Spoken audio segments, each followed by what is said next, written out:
kasita program ekulamu clarity ebyo ffe tubikola nti the issue what is Dubai, a resident of Dubai or a person who used the Dubai international airport to connect it. Ate abamu tebatambulangako kakati yo onalowooza ennyonyi weegwa egwa ku mulyango bweti ne muyingira mu kisaawe munda tolaba Dubai no nze bansibirako Dubai ne malawe ewiki namba ngokoze ekyo anti ekyatusibisa kyali kimu nange nali sitambulangako kakati bano ab'omu State House bali arrogant baddidde abantu bataano babatadde ku visa yange tebambuulidde empekerezi kakati nze ngenda ku immigration bangamba where are the other two mbaga nti who are the other two nze mu mutima gwange nalowooza nze atamanyi byakifere nti bantaddeko abantambuli abagala okutambulira kuki kunze ku visa yange nabaga nti sibamanyi kumbe nibanga nsiitize ate tugenda okujja ng'ate abali ku gundi yange ate bazze omukazi yaŋŋamba alogati nenyamukuba oluyi naye netambulira these are Ugandan names. Didn't you know that these are Ugandan? Did you have the courtesy of informing me nti on your travel visa kuliko abalabana kakati bw'okwata abatatambulangako n'obawa okukola omulimu gubalema Dubai buuza omusajja wavudde mu America nga kali akagundi akakuliko did you visit any other country before embarking on this trip?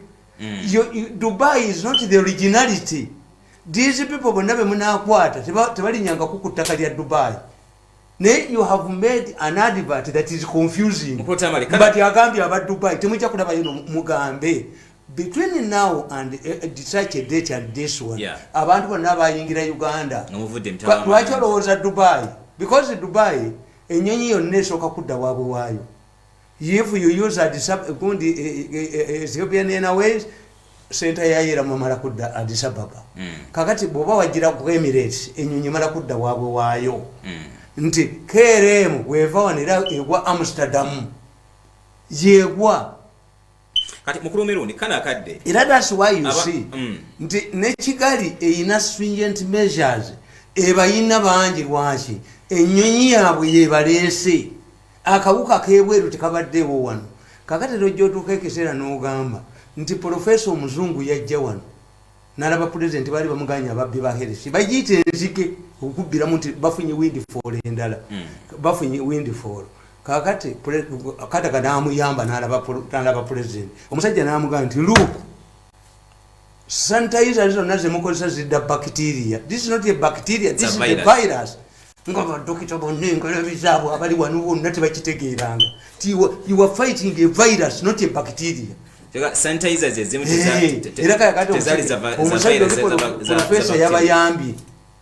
Professor yabayambye actually ne president yachogeddeko tukozesa saboni anti kakati ayina president ekiri available cleanliness hygienic, but if you use bacteria sanitizers to kill virus kitegeza Museveni simplifying issues kyemusobola to afford kati musigalirewo avudde mu kabini n'anaaba mu ngalo n'anaabisa amazzi n'atanaabidde ddala.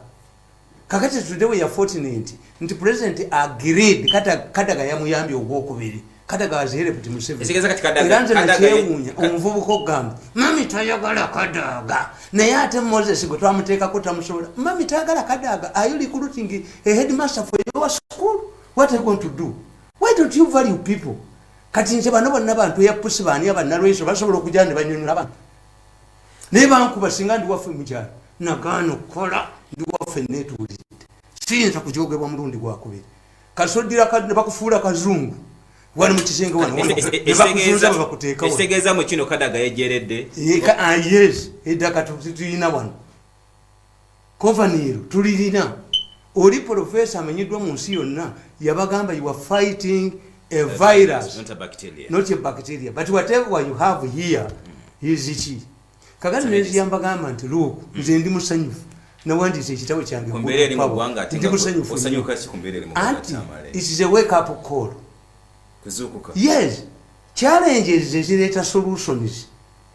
Kati eno challenge je tulimu solutions zizindi kati mujja kukitegeera nti Uganda needs silos. Uganda yetaaga etterekero ly'amafuta kubaka akati muzina nchimanyi ku myaka gye tubaddeko ng'eggwanga mubadde mukirowoozangako babadde bateekawo ebintu babibbiremu nti bo kakati petrol station zaabwe zibadde zirina amafuta nga bwe babeerawo crisis babwakalula sente supermarket zaabwe kyova olaba nti omukazi agamba bw'otemako okugulu kuno kansa ne bakutemako nti nze nga nno basifumbirwa mulema kakati bw'olemera omukazi oyo kitegeeza kansa agenda kulya kakati Museveni kyakoze nti mu gurupu ebintu byonna mubufunira mu gurupu obutale buggalwe kati solution yeetaliiwo nti bakugambye ku besimu ababodaboda baleete ekyo kibiina kyabwe bakiina bakitaddewo dda ate bakyakoze kiro kakati abayina emmotoka ezakamunye yatukoze bubi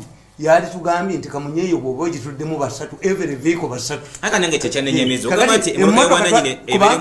kakati ate nze yagula kamunye kati ate mpangise emmotoka nga ntambula if I don't have a private car ye isu yali baddemu buli kamunye eberemu abantu bameka buli mmotoka eri ku luguudo only 3 people including the driver kubanga ewaffe mu kyalo nabagamba nti ezo yipusamu zemulaba ez'ensenene zigendemu abantu 16 mu kyalo ekyo president yakikoze naye ffe abakamunye yatukwatidde ekyokubiri kamunye zaffe empya zikola longo luutu kakati emmotoka yange eri ekaseese yasibiddwayo eri embalala yasibiddwayo kakati bwe kitaba goodwill driver tagitunde kibeere gye nti emmotoka zaffe ezagenze ekaseese ezagenze embalala anti tesobola kudda kati kuba baani eri ku taxi the empty taxi the taxi has a vehicle si esasanya obulwadde the vehicle itself emala kubeeramu bantu what the president had in mind nti buli gurupu yonna abantu baddeeka kakati nze nenkubuuza nega nti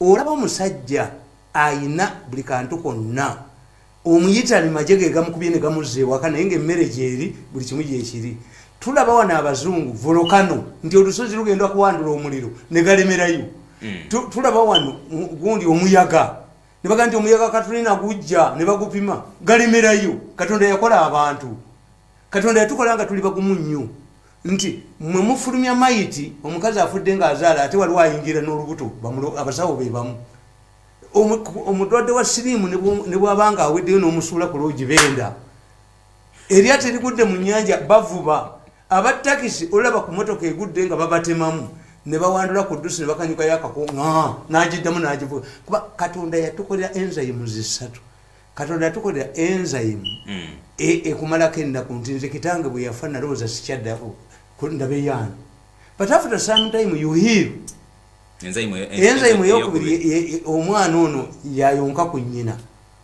ne yeebaka eri mu mabeere enzyme eyokusatu mbagamba bulijjo nti bye mulowooza nti ababbi bajja ne kalifomusi tebiriiyo ababbi bamala kulaba disco babeera mu ndabirwamu bwe bati kubanga gwali munda ettala bwebeeya katolaba bweru yowe bweru alaba munda kuba ye yali mu kizikiza kakati ababbi bwe bajja nga badda mu dirisa bwe bati nga bamanya nti muli ku disco eddakiikaaga disco ng'ewedde mwenna muba mwebasa ne bayingira mu nnyumba olumu bati nti bagundi kakati enzyme ezo esatu zigumya obwongo bw'omuntu nti omuntu aguba nti kakati mukifudde fe mu kirality bwe tuba tukola programu zino tukola kirality ebintu bibiri ebimyesinga one is it Museveni who is benefiting from this?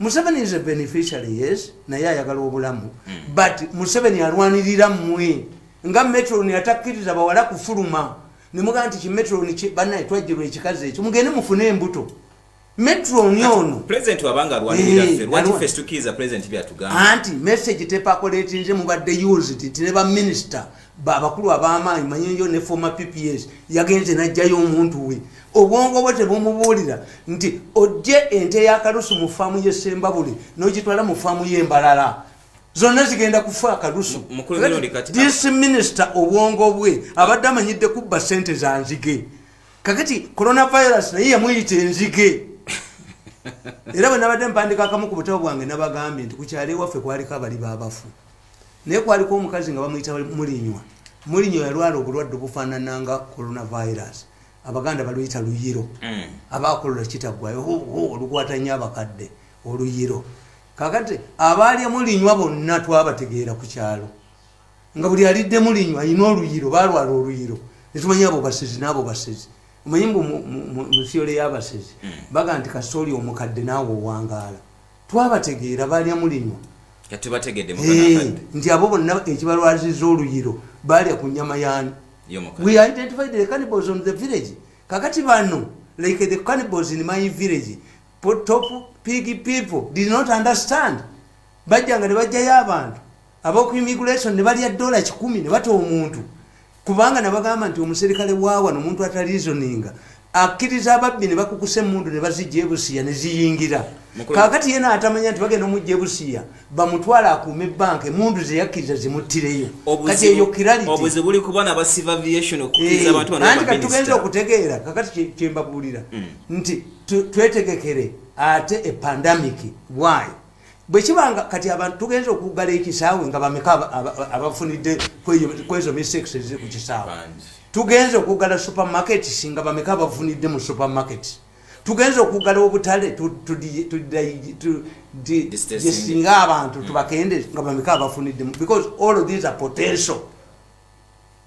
Ekitegeeza tuzuukuse buyise. But you better come than never. Better be late than never. Kakati for abasoma ebyo kirality nti Museveni tabagamba musasule revenue. Museveni abagamba kutuula waka. The only weapon against this disease is not to get it. Obuzibu buli mukulu sigala wewe waka. Kakati mu tradition yaffe n'okwata mu ngalo fa abannabuddu tondete ya mukolo era nze nkola bwente. Nze sibuuza bantu amolo ezalogante simanyi ngalo zo gye zikola ki gye ziva. Ekyokubiri okukyalakyala lock up your gate. Nze kakati mmaze ennaku nga siraba maama wange ndoze week. Why? Ndi kakati ye mukadde nnyo okumutwalira embeera. I can communicate with her on phone. Okuziika nti tuziraga omuganda aziraga baleeta akaziŋŋoonyo n'okayisa ku mwana wo mbu bw'otakikola tekikola ki omukuziika kubanga tradition zaffe ziri fatu. Kyovala baganda tusoma eddiini bbiri buli muganda obulogo abumanyi nkubuulira. I'm telling you anti bwetokola omuganda bamugamba nti emmotoka etwala omulambo eyina okubanga yalinnye ku minwe gyagonja oba eggi awabaloze. Kakati bw'otakikola y'omuntu agamba lwaki gonja agula mmeka kubanga African gods are vital but they demand small things.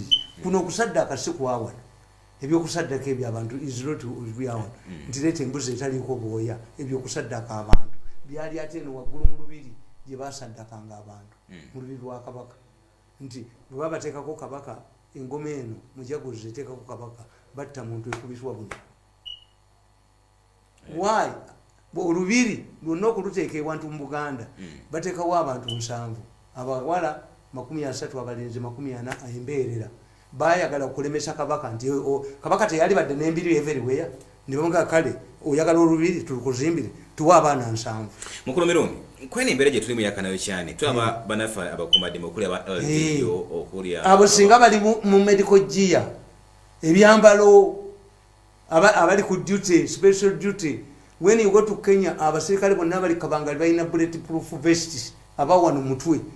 Abaserikale bonna bagenda mu ntalo babeera ne gundi zino helmet abawano atekako kagondi kakachi ku mutwe. Ekino ki helmet kiwonya mutwe nti esasi bwe libalize kigumu era waliwo omujasi wa America ne bitinye ebbeeyi lwaki esasi lyagaana okuyitamu.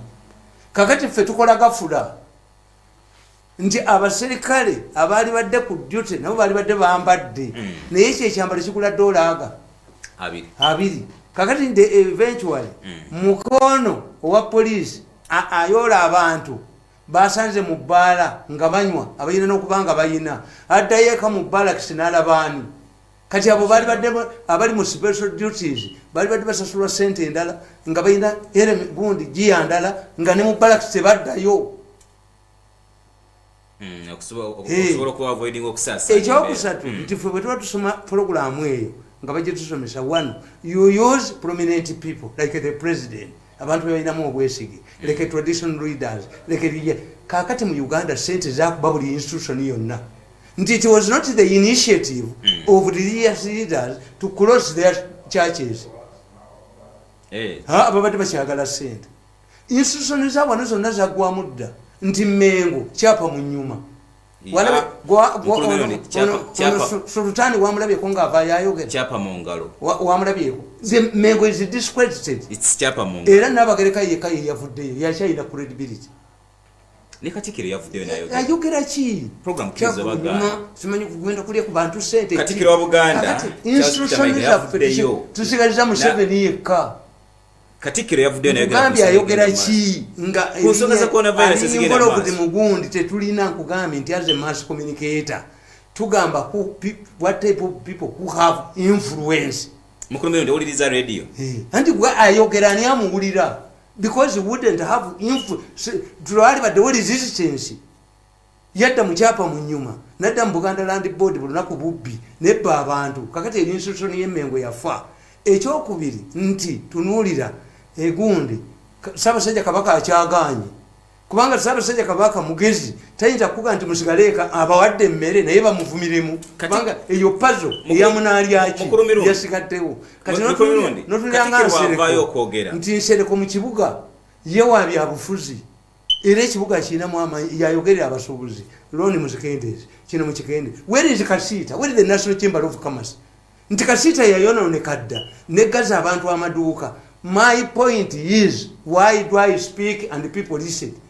Bamanyinze serious nyamba abantu nkubulya nti babbi nti aba ministry eno kakati drug authority tugiteekamu ya discredited ministry ya health but discredited ensonga ya Muhammad is only the president anti Nsereko byayogera bituufu ne are they practical Yensereka afunamu nedda ogundi omukazi bwajja nagamba nti dadi ng'omwana atudde wali omwana yeetaaga uniform bbiri omwana yeetaaga engatta empya omwana yeetaaga kino nga gwe tobiina that's why abaana baagala nnyo bannyaabwe nti ye omukazi ajja n'akuyinsayitingira nabaga nti omutembeeyi ajja n'akonkona eddirisa lya baasi n'alaga omwana erindaazi n'akaaba tagenda muwali abwereere naye sente zimusigalizaamu za transport kati omwana ayagala omutembeeyi eyakonkonye n'akolaki naye placatability nti Nsereko mutuufu ye as a politician ayina okulaga nti abantu be bakolaki it is up to government to react to Nsereko kati mukulu mbino ndikagwa mwa president wa magezi tosobola kumugamba nyizo okuva tobimbuulira ebitobimbuulira si bye byandeesewa sitayito si yandeese tugende maaso ntwe ya pusi ebyo misingiza bayita muntu ya pusi twe pusi walutwetwe n'omuko ebyo balowooza nti ye media nenga omukulembeze yandigambiddwa ku bantu embeera gye balimu tagisobola anti nkubuulidde embeera gye balimu sinungi kino kyalibeera kikwatibwako bwekikyegamba ensonga za Nsereko Museveni togaa nti tabitegeera ayina kapasite abakatuliki papa alabika e Roma buli lwakusatu how many Catholics goes there to see him affordability omupiira gubeera wa omupiira gubeera Kenya ne wabeera wa abennyonyi eddakiika 45 Jomo Kenyatta International Airport waliwo abagendera mu bus ennaku 2 affordability nti kakati affordability bwoga National Security Fund yes binyuma bulungi nze Nsereko mutani wange twogeraganya ne John abadde naye nti National Security Fund singekuwayo 10% yes ate abatateekayo omanyi nti kampuni za Uganda ezisinga obungi teziteekayo ekyoku National Social Security Fund sente eziwola tebeera nazo erina bastatisticians ababala nti mu mwaka guno abagenda okuwumula betuwa pension bali bameka nezirizavinga kana kade tebasobola kuvayo anti bazijjewa zebayinvestinga nze mbawulira bamawulire nimbawulira because you are not informed nti ezikomyewo zeyawola ate endagaano gye mwakola treasury bills because investment go National Security Fund is slow to keep with the money is to invest it ekola loso olumu neefuna kati ba statistician baayo bagibuuza nti keep this money because nga bw'osanga table nti eri reserve titogituulako kakati ne National Security Fund esente bino teyabitegeererawo esente zeeyina zakusasula abakolaki abalitayalinga because every day people retire and demand their pensions kati ba statisticians baayo bagigamba invest this money to reserve this money for those who are going to retire who will demand their money here namwe mukitunuulira nti abaana babadda mu ssomero layini ya banka ebannene ku musaala line ya bank eba nnene. Yes, why people withdrawing, people banking. Kakati nosanga nti era singa bayita ffe abakugu. Yo kati wano mu Uganda nkugambye nti Museveni yekka yasigaddewo nga kubogerera abantu. Institutions zonna zabbanizibwe ne zonooneka. Oyo Katikkiro talina byayogera. Ate wakireeta Muliika bwayogera Abaganda bawulira. Ono yayogeranga gundi federal yayogeranga ensonga Ssemasonga nga takyazoogera. Credibility is like a virginity. You lose it once. Whether to a rapist, whether to a future husband, Katonda tajikuddiza. Kakati nekugamba nti nze Minister wa Information kati naalibadde 80% of the time on air ngeri ku foreign. Kubanga tabagamba nti bw'olaba omukazi Naalongo eyazaala ababiri omulundi ogumu afubutuka mu loogi ng'omusajja amulemeredde. Kakati gwe mbeerera okimanyi ki? Abaganda bakugamba nti ekimirente kase kimala okumira ente embuzi tenyega. Bakugamba nti omulangira w'Ebungereza abuyina yayina facilities zonna. Bakugamba kabba tegalwangako Emeka n'Abasaudi bennyini bakugamba kabaka wa Saudi Arabia is the custodian of the holy cities.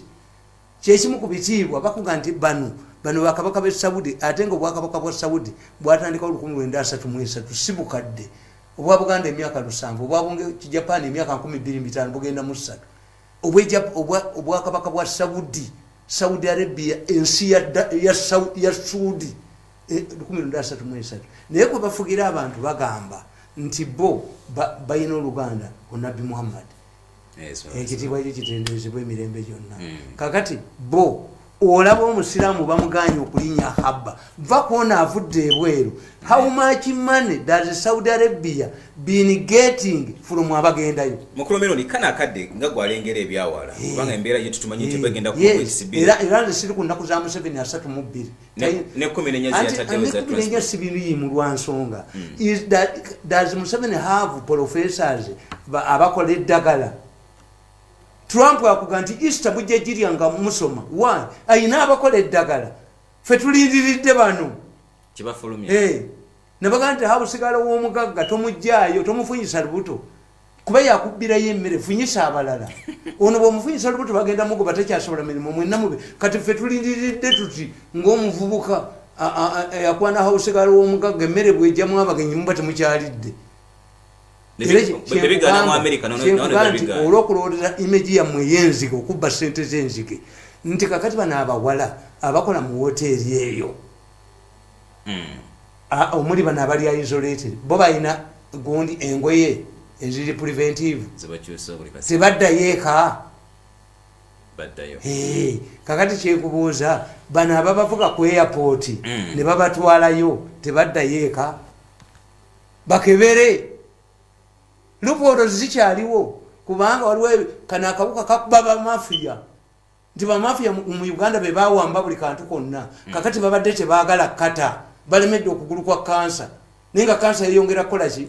Kakati n'abantu ba Uganda olw'okuba bamanyi nti enguzi ekola mbalabye abagize ndabye ababodaboda oyina kubakuba bukubi ab'omwego oyina kubakuba bukubi. No kubanga temwayita ffe bakugu nti I look at the situation. Chichi ekitwala abantu mu mabaala. Mukulu mirundi bw'ogamba omuntu baba bagambye nti sigala kewa kamusigadde mu bbaala ne bagamba tutwala abantu ku boda ng'osigadde okyaba oyagala babakolera ki? Anti kugambye nti mulirizinga why Uganda tebeeranga mu total boycott olw'ensonga nti supermarket y'omugagga ejja kusigala ng'ekola kuba byaba amafiya beba decision makers. This is why Kadaga comes in yalumirwa abantu. This is why Museveni comes in alumirwa abantu. Nti nze ng'omukugu kyensooka okugiramu tetuyamba Museveni. Museveni atuyambye nti is a good leader. He would have kept quiet. Yakadda. Why? To help you like a matron who is a strict matron who does not allow girls to go to discos. Mumusiima luvanyuma. Kiyakola kyali kitu. Nti bana omusajja atukuba emboko kati fe abasoma ne tuyitamu tetujjukira mboko z'abasomesa. Kuba zaatuyamba. Kakati agwosiima okyowola otudde okibanja oyimiridde. Kakati Museveni ye aze naye ayina assistance tiye bwamala okwogera kubanga nkugambye nti byayogera byagamba jjako license bali bagezi balwana nabo babe amafuta be bagaleeta basi zino global za minister kubanga basi lutusi zonna bazibba Kamulu bakuba emmotoka ze ne bazokya president agamba zibabwe nga lutusi bazibadda Kamulu teyafuna yafaako nemiddenaali emu naye nga Museveni basi ze yazimuddiza ono minister ye yawamba lutu global zeziri ku mbalala lutu ikokka ogaye mugagayika lutu yazikwata mu licensing board teri motoka egenda mbala esegeza kino Museveni kyalese kikosa baliwo kati resistance ino kubeerawo bayiyo mu nyungu nabano owa boda boda abadde amanyi nti okwata wa traffic n'omuwa 10 ye tamanyi nti owa boda boda yereetera lumbe gwasitudde nga anoonya 10 mulwadde noono gwe batoleka ku boda boda naye olumba agenda dufuna kuwono yaga nti akongola musingasinga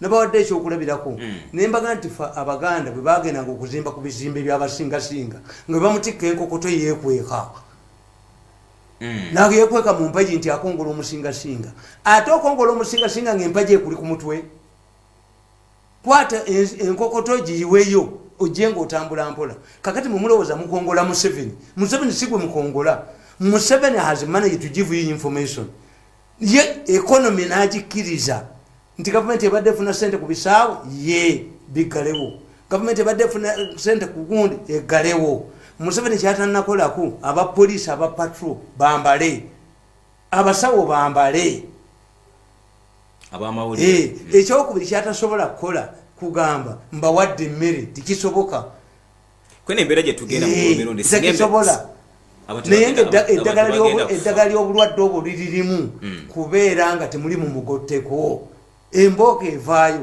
kakati ono omupoliisi owa local defense alumba ab'omubbala n'abakuba abalwadde yayinaki muggo gwe ngalabi singa tebakyaliyo singa mwakwata ffe abakugu nkubuulira omuntu asobola kwerekereza mwenge kanakadde anti nkubuulidde nti nze nali ngunywa era nga nkugamba sisobola kwebaka nga sigunyweddeeko nengumala nga neebaka sigala nga bamumala tulina addiction nga bakimala bano ekibalemeseza mu bbaala kiri kimu kampany kyekireetesa amagye gakuba abayitala abazungu badde mu nyumba zaabwe nti bakugamba omwenge gwewaka teguwoomerayo lwaki teguwoomerayo muwemula abaana ba bbaala tojja kuwemula baana bo kyekibatiisaayo omukazi eyakusabye emitwalo 10 n'ogimuwa bwe yeevungulula bwati oyinayo ebiri oyina abasajja badduka ewaka lw'abakazi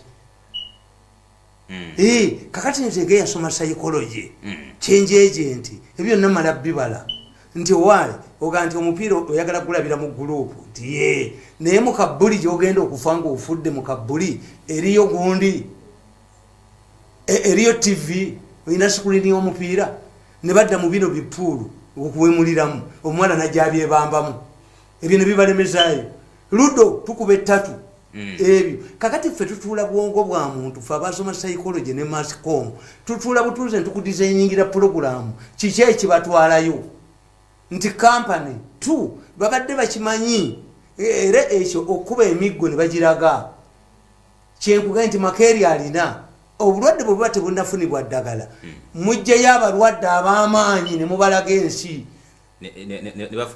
bwenzijukira Ssematimba n'ekikwabanga abaali abaziranga lwabalya dda leero nga nze erulire kawanneeriire n'enywere nabulagala omusajja yimba n'agamba nti bwenzijukira Ssematimba ate waliwo mass communicator atamanyi kuyimba noga nti eriyo omwazinyi Kasiru eriyo imaamu Kasiru no mass communicator ino kubanga abantu bolaba badozinga nobaleeta tukita punctuation I punctuate my speech by similes Ssematimba yagamba atya anti nkugambe nti mu luyimba olwakugamba nti bwenzijukira Ssematimba n'ekikwabanga abaali abaziranga lwabalya dda leero nga nze erulire kawanneeriire n'enywere nabulagala ajjukira Ssematimba n'ekikwabanga abaali abazira olumbe lwabalya kati nte nalemerawo bw'owulira ng'obulangira w'Ebungereza abufuna n'owulira Makeeri ng'abufuna n'owulira akulira gundi eno gundi ani ene Spain Real Madrid president wa Real Madrid amanyiddwa okusinga kabaka wa Spain amanyiddwa okusinga Katikkiro wa Spain. Bagambe ne ab'omupiira bagambe ne Ateta yali. Yes, kakati ebyo gwe bano ba Sematimba ne Kikwabanga bakwatiddwa. Kati gwoli kidduka. Omukazi nalo nga afubutuka mu looje omusajja amulemeredde nti nze mbeera nebambe webamba ki? Manya muliro. Yes, kakati era nakyo nkugamba wano nze nawandika dda mu katabo kange kano 213 nabaga nti bino byonna tebyali baddewo decongesting Kampala musiya bireeta kubbira mu bantu kyobola nze sikyuka nakuba musisi paka Museveni yategeera nti awunya. I wish I had 100 musisi's. Yes, musiya kubisa n'emitwalo 17 mu Kampala nanga I wish you had 100 musisi's nkatoliyo. How long did it take Museveni to realize that Musisi was bad? Musisi musajja mukulu yabbye ekibuga yakimalawo. Musisi omulimu gwe yakola ng'ali mu kampani nababuuzanga nabagamba nti nze nga mass communicator change agent. The way you clean Kampala, you introduce measures, tough measures in Kampala, is not the way you introduce in Abuja. Abuja Lagos bagivaamu ne bagula ettaka ne bapulaninga. Tanzania ina Dodoma. Kampala ina abazaalirwa n'abaamu kati mubagamba badde mu byalo. Omusajja yazze ku beat. Nangamba oba onvuma oba onzita nzita oyo mukazi wange n'abaana bange. Noonyeza omuntu ampa emitwalo 2 tugende mu kyalo zimbuze. Simulabanga ko ne mugawa wazikako ewaffe muyinza envuma nnyo. Omusajja naga ne bona nvuma sina walala. Njagala ssente. Ate nze bangambye omala okuvuma ate n'okulinga era nakutedde emitwalo 2 n'enjimu. Kakati gwe you just give an order and ultimatum. Do they have money to go back?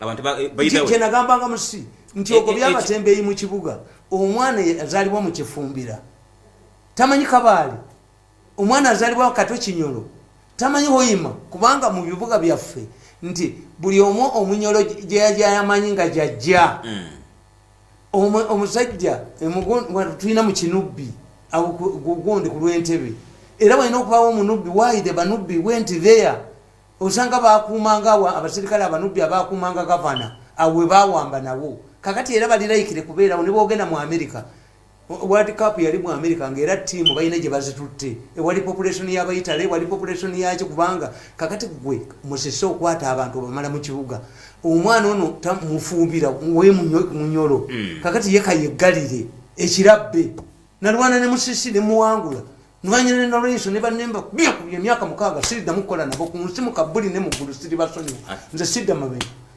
nze ninga mbizi tekola advance tasonyiwa ko tekiriyo sida mukola mu government baja kuja mu meeting tukubagana you know what I've lost in 6 years? I'm at home. I used to travel every now and then. Passport yabe nagikwata nenjibaddiza kubanga omutima gwabwe mubigwe nabalabamu noleta tape no ntwe ya push ne Rwanda bamukobayo ne motoka ina agikuba namabanja kamutwala atisinza musanyo ntwe ya push ono kakati omukweya tujoganga naye ye kukumi bwati tosonyi wanga osonyi wachi tebali damu kunsonga mu yadde olugalo tebali kiddamu yadde okunsonga mu olugalo bwe bati eyabalagira okunjoga kati bakola evaluation nti twaluma wabi twakwata ku coronavirus afuse kizibu yes mukolo mirundi kakati nkugamba akati katwala kantindigwa nkugamba no nkugamba nti many Ugandans including those in Kampala walk on foot kyekiriwo kati walk on foot bakugambye nti bakubuzeeko batandika dde okutambulira ebigere bw'okaaba sukali nti ali ku 15 waliwo yamuvaako ku 10. This is what your society temugimanyi kana akatabo nakawandiika dated 19th July 2012 ngamba bus zikola mu Uganda nemba gamba nti many Ugandans including those in Kampala walk on foot. This has nothing to do with income. This is explainable by one answer. It is a residue from our rural background. Villagers prefer walking as they converse, which they cannot do while traveling in taxis with foreigners. In Uganda, between 4 a.m. and 5 a.m., the number of people walking on our roads at PM is enough to validate my argument that Uganda does not have traveling passengers to be shared between the taxis and the buses. Taxis operate between 4 a.m. and 10 a.m.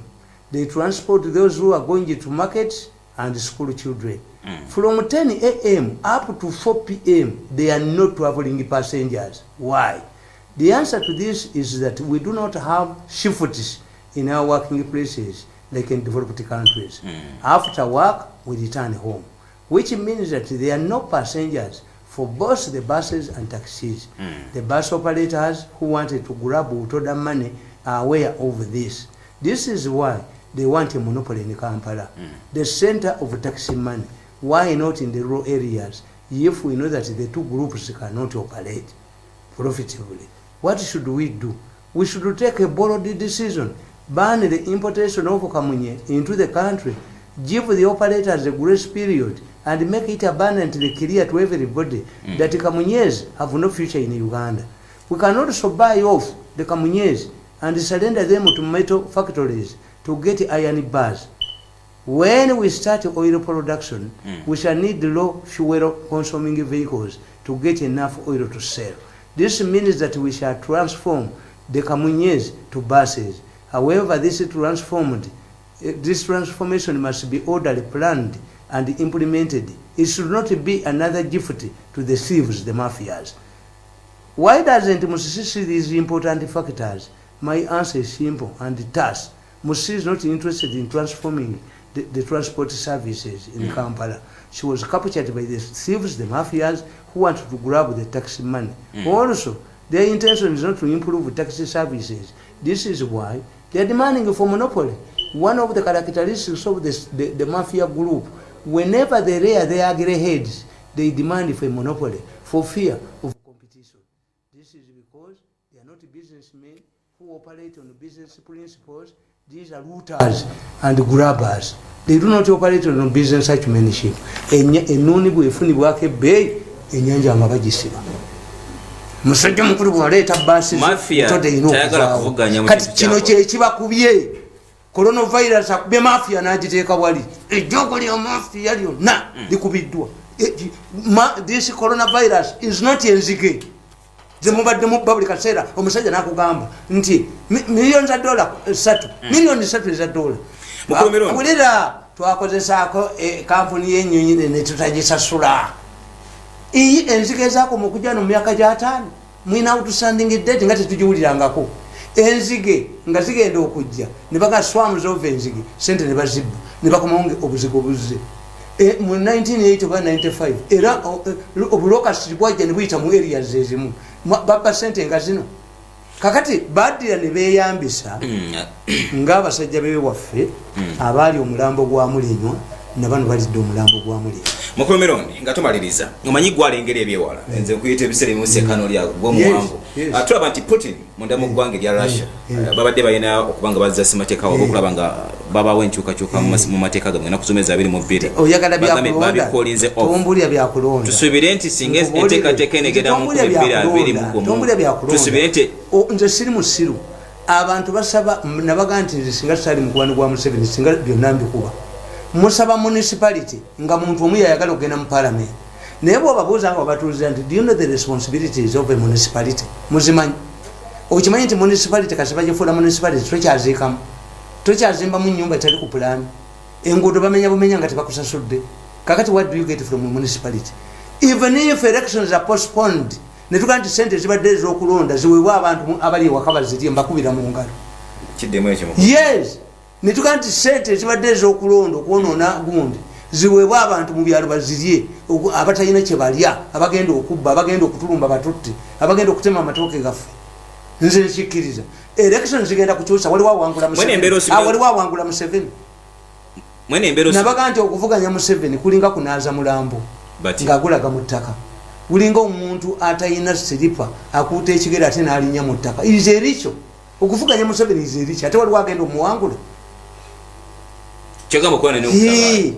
okulonda likyo nti nagenze n'omukazi wange wembadde naye ebbanga tugenze ewaffe okumwanjula tukuleetesengawo nze natambula nenvaawo okimanyi nti mukazi wange omukulu ngende waabwe okumwanjula nga tumaze naye emyaka aga tusanga omusajja gwe baleese omwogezi tuli mu lukiiko lwa LC wano ne bagatugende buli nnyo emmotoka fe tetwegirira LC tetwegirira LC tamale omwogezi wamukuba obanga ate ne tutuula munda bwekisigonde nga yategedde tuli bagagga gwe muvuka gwe okugenda okuyita senga akagaali keetaaga amafuta muleeta amafuta nemugaa gwe omukwanga gweyogera neyimira mu kidala ensi neesirika omuko yes nemugaa gwe ku mmere gye tugenda okulya waguzeeko otubala ngaotubaliraki lwaki obala abantu tamale nga tumaliriza kwena embeera gye tulimu wayo ku bavubuka oba abantu embeera ki gye basobola okuba nga bakwatamu anti nkugambye nti kakati ekyo nakyo nkibawandiikira nti kati tudisikasinga mufu president has made directives tezijja kudda mabega mujja kulyamba okozammwe kati we mufunyanza omukugu nembaga nti abantu bano babadde bamanyidde enzige okubba enzige abamanyidde nti ebitagiro bya gavumenti tebikola how do you force them eka okikola otya kakati ku luno kyebabiddemu kimu kyokka nalabye pulezidenti ngaaliyakita nti babidde mu bodaboda bo bazitaddewo batya kakati ate pulezidenti naye najatukolera ekizibu ekirala nti owa bodaboda yeetikka emmere ababodaboda abamu bafere kyova olaba nti nono bwaguze emmere agikanga baddeko bodaboda akuuma emmere ye this is a problem pulezidenti ku gurawundi yeetaaga fa kuba kati omukazi bwonoomukwata ajja kugamba nti owa bodaboda bwakwata emmere n'agitwala nga siriiko ajja kunziba ate nga ye pulezidenti yalowoozezza nti ababodaboda tebajja kubeera ayido kebatwale emmere kakati ababodaboda balirwanyisiza ababba abasaabaze ababba emikugu kyabasaabaze waliwo omusajja yali yasooka ebya mobile money wano omusajja mugizo najja atandika speed delivery yakola bulungi ekintu kyekasa ekiteekamu abako nga school fees bazibbanga yagwa bamusiba n'omusiba kakati this requires kyobola abantu bakuwa embuto kubira essimu kakati abanene we babidde ku bodaboda zaabwe gyeziraba bo babitandika batyanga Museveni tannabyogere kitegeeza bwe bamuli ku lusegere bodaboda kwe babidde bokka naffe kamunyeza ffe yalizikiriza naga nti the issue does not discriminate kamunya should only have 3 passengers 3 gundi tewali ba passenger ekyokubiri bagenda kutambuza ebigere nga bwe nkugambye nti bannayuganda basinga obungi tusibireyo nti president Museveni singa embeera egenda bwe tufune lockdown okulaba nga buli kimu anti agiriviewinga kati kamunyeza ffe bagenda kuzibba ezagenza up country ezange empya tezikola wano amafekete wano twagasiina amafekete kakati eyekabala enaavaayo eti omusajja ajja gitunda eyembalala enaavaayo eti so nga isu yali baddemu the intention was butatambuza bantu ekyokubiri mukitegeere nti Museveni kyeyeyamba Museveni naye yagaddewo state house ekyomukimanyi Museveni shut down state house abakozi ne bagenda motoka ne baziparking eyange yemukunta nenye zikyali ku luguudo bwegenze n'omukunafu tamale kyamazima obulwadde bwa covid-19 bwekyagenda ate tetubulinaako solution sono lwekyo tukusaba beera nga atogondera ebigulagiro ebyakutereddwa ogwajjukira ebyaliwo mu Russia mwaka 1889 okutegeera mwaka 1889 embeera yaliwo wabula bagondera ebiragiro ebyali bagambibwa ate nebabiteeka tetufunangako wano enjala gye bayita kiryankondo ogiwulira enjala ani amuwadde akatebe ng'embeera esigadde ku bantu bawakati wali ani amuwadde akatebe ono atuule alinde emmere we must be tough geti gigale abazungu obuzunzi abagenyi abazunga tebajja katonda abatuyambyeko okwekwata mu ngalo nze engalo ezange amwerera kitantimani amwana aluga ntimani nkola bweti nibunsanga nga nyimiridde engalo zo nzimanyi gyova okukwata no arrogance kati kana akawuka keetaaga kukyusa kalica kufuna mpisa mbi omugenyi akome ku geeti abikaawuganiye mu kizindaalo siba bulungi uweraba